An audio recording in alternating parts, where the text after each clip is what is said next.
શાકભાજી બહુ ભાવે હો. પિંકી ના મમ્મી જે શાક બનાવે એ બધા જ શાક પિંકી બેન ખાઈ લે.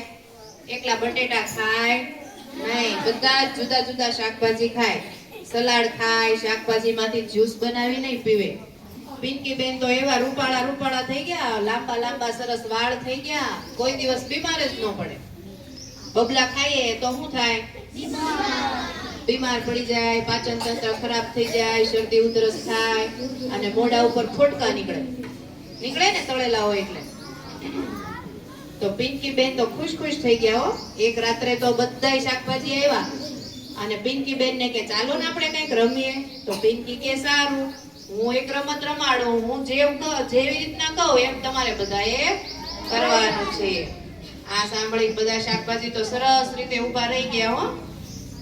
રમત શરૂ કરી. પિંકી બેન કે જે લીલા લીલા શાકભાજી હોય એ કૂદકા મારે. ચાલો લીલા લીલા શાકભાજી. સરસ. આ સાંભળી તો ગુવાર, ચોળી, વટાણા, વાલોર બધા કૂદકા મારવા લાગ્યા. પિંકી બેન કે ચાલો હવે પાંદડા વાળા શાકભાજી હોય તાળી પાડે.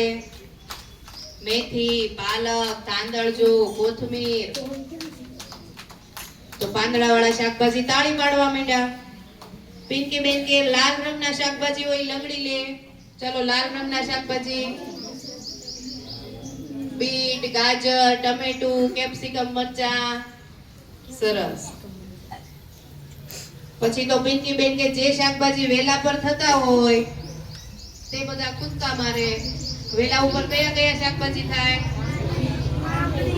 કાકડી, દૂધી, તુરિયા, ગલકા.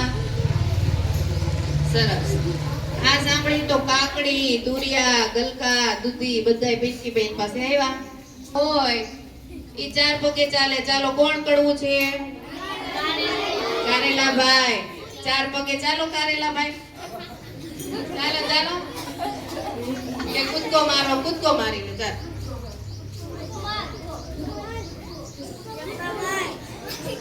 પછી પિંકી બેને કીધું કે જે શાકભાજી પાવભાજીમાં વપરાતા હોય એ ગોળ ગોળ ફરે. ચાલો કયા કયા શાકભાજી પાવભાજીમાં વપરાય? હર્ષદીપ. ડુંગળી, બટાટા, ફ્લાવર, રીંગણા, વટાણા. તો આમ તો પિંકી બેન ને સપનામાં બધાય મનપસંદ શાકભાજી આવ્યા અને બધાયને ખૂબ મજા પડી. પછી તો બધાએ ગીત ગાયું.